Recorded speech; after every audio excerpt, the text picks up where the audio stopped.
जय जिनेन्द्र शाह।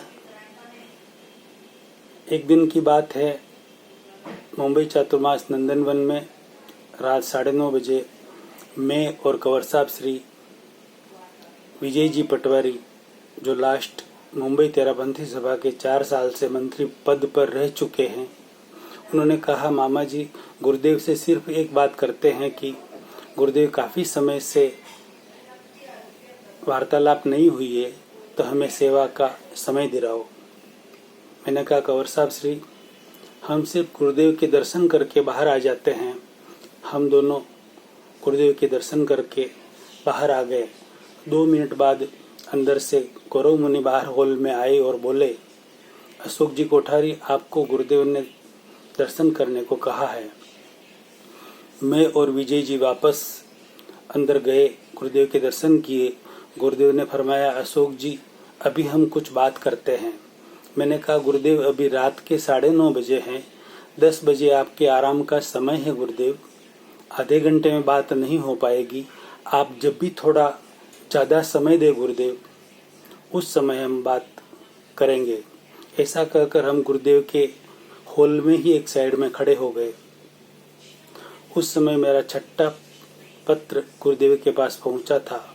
मुनि श्री वर्धमान कुमार जी हमारे पास आए, बोले, अशोक जी गुरुदेव फरमा रहे हैं कि आपने 6ठे लेटर में क्या लिखा है। मैंने कहा, मुनि श्री करीब 6-7 पेज का लेटर है, इतना तो मैं आपको कैसे बता पाऊंगा।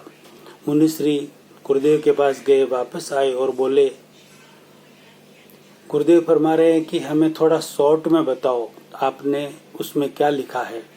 फिर मैंने मुनिश्री को बताया कि इस लेटर में मैंने मेरा परिचय दिया है। मुनिश्री, मैं आपको शॉर्ट में 2-5 बातें बता रहा हूँ। मैं गृहस्थ वेश में पंच महावरतधारी हूँ। मुनिश्री बोले, ऐसा नहीं हो सकता। मैंने कहा, हो सकता है। मुनिश्री, आपने सफेद वस्त्र पहने हैं और मैंने जीन्स और शर्ट पहना है। यह तो एक बाहरी पहचान मात्र है, आंतरिक पहचान तो आत्म उज्ज्वलता से है। फिर पूछा, और क्या लिखा है। मैंने कहा, मुनिश्री मुझे पंचेंद्रियों से परे, इंद्रिय जन्य नहीं, इंद्रियातीत अतीन्द्रिय भेद ज्ञान आत्मा का साक्षात्कार प्राप्त हो चुका है। मिथ्या दृष्टि से उत्पन्न अज्ञात शक्ति कायम के लिए मिट चुकी है और पूर्ण संकित से उत्पन्न प्रज्ञा शक्ति कायम के लिए प्रकट हो चुकी है। उस वजह से मुझे भगवान महावीर की निर्दोष दृष्टि मिल चुकी है। उस वजह से मुझे पूरा जगत कंप्लीट निर्दोष दिखता है, किसी के दोष नहीं दिखते। मुझे आर्त ध्यान, रुद्र ध्यान बिल्कुल नहीं होते। मैं ज्यादातर धर्म ध्यान और शुक्ल ध्यान में ही रहता हूँ। मुझे वीत द्वेषी अवस्था प्राप्त है। मैंने कहा, मुनिश्री आप कौन से गुण स्थान में हैं।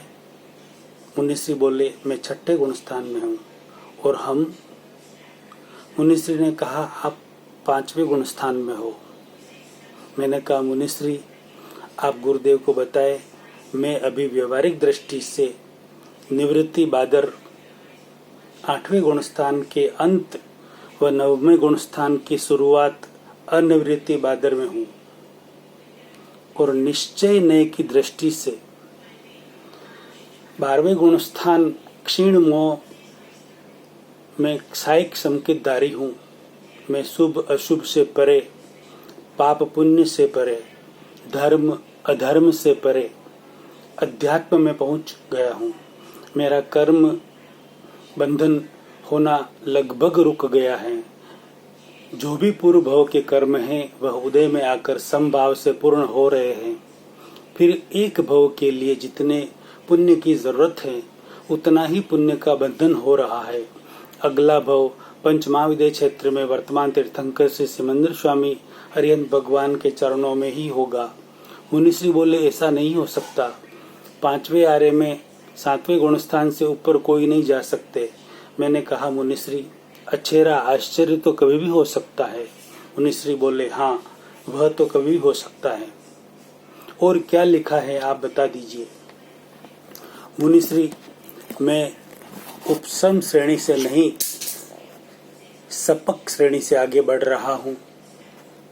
शुक्ल ध्यान का पहला चरण, आत्मा का स्पष्ट वेदन, आत्मा का स्वसंवेदन, आत्मा की 100% प्रतीति मुझे प्राप्त है। बहुत कुछ परसेंट आत्मा की जागृति और कुछ परसेंट आत्म अनुभव भी हो चुका है। और इसी भाव में 3 करण 3 योग से शुद्ध पूर्ण अखंड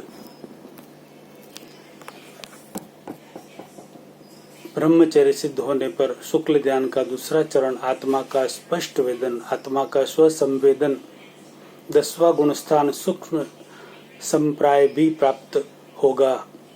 मेरी साधना और आराधना नॉर्मल नहीं है मुनिश्री, असाधारण है, कुछ अलग है। शुक्ल ध्यान का तीसरा चरण केवल ज्ञान अगले भाव में वर्तमान तीर्थंकर प्रभु श्री सिमंदर स्वामी अरिहंत भगवान के दर्शनों से प्राप्त होगा। शुक्ल ध्यान का चौथा चरण निर्वाण भी प्राप्त होगा। मुनिश्री बोले ऐसा नहीं हो सकता, 5वें आर्य में शुक्ल ध्यान उत्पन्न हो ही नहीं सकता। मैंने कहा मुनिश्री आप यह सब गुरुदेव को बताएं, यह सब मैंने आपको शॉर्ट में बताया है, लेटर में तो मैंने उसे बहुत डिटेल में लिखा है। यदि मुनिश्री आप इस पत्र को आप डिटेल में जानना चाहें तो कल आप मुझे 1 घंटे का समय दिलाएं।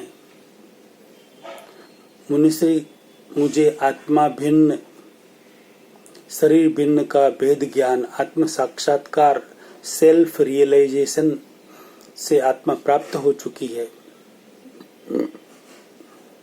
और अभेद दृष्टि प्राप्त हो गई है। किसी भी जीव में भेद नहीं रहा, सब में मैं और मैं ही हूं और मेरे में सब है, यानी कि आत्मा की दृष्टि से सब मेरे जैसे ही है। अभेद दृष्टि मिलने से मुझे सब जीवों में परमात्मा के दर्शन होते हैं। सर्व जीव सिद्ध सम जो समझे वह होए, आत्मवत सर्वभूतेषु की दृष्टि मिल चुकी है।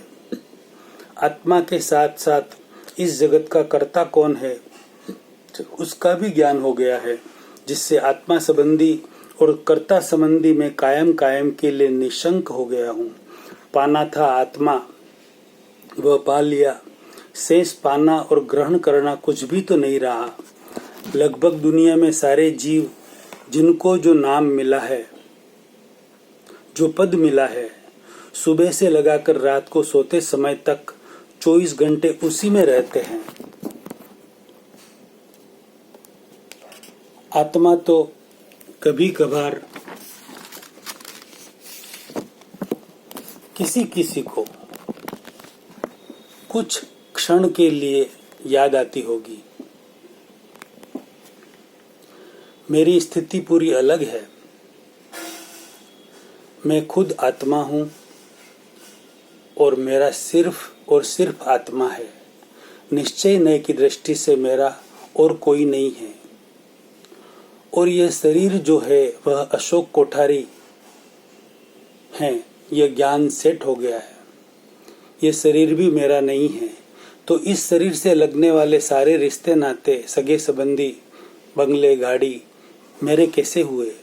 व्यवहारिक दृष्टि से सारे रिश्ते नाते हैं, मगर निश्चय नय की दृष्टि से कोई किसी का सगा नहीं है। आत्मा के अलावा सब कुछ तो विनाशी है, सारे एक्सपायरी डेट लेकर आए हैं। फिर संयोग नेगेटिव हो या पॉजिटिव, उससे कोई फर्क नहीं पड़ता। यह समझ में आ जाने से सारा ममकार चला गया, ममता चली गई, मेरापन चला गया। किसी भी कार्य का कर्ता मैं नहीं रहा। बहुत सारे संयोग मिलकर एक कार्य होता है। यह बात समझ में आ जाने से कर्तापन का अहंकार चला गया। छोड़ना था अहंकार और ममकार, वह छूट गया। पाना था आत्मा, वह पा लिया। अब और कुछ छोड़ना, त्यागना, पाना या ग्रहण करना, शेष कुछ भी तो नहीं रहा। कर्म चार्जिंग करने वाला सूक्ष्मतम अहंकार कायम के लिए खत्म हो जाने पर, मिट जाने पर, कर्म करते हुए भी मुझे अकर्म दशा प्राप्त है, अकर्ता दशा प्राप्त है, अक्रिय दशा प्राप्त है। भरत चक्रवर्ती की तरह, महाराजा जनक विदेही की तरह, वीर अर्जुन की तरह। ये सारी बात मुनिश्री ने गुरुदेव को बताई। इतने में रात के 10 बज गए। बातों बातों में समय आधा घंटा कब निकल गया पता ही नहीं चला। अगला प्रवचन अगले वीडियो में।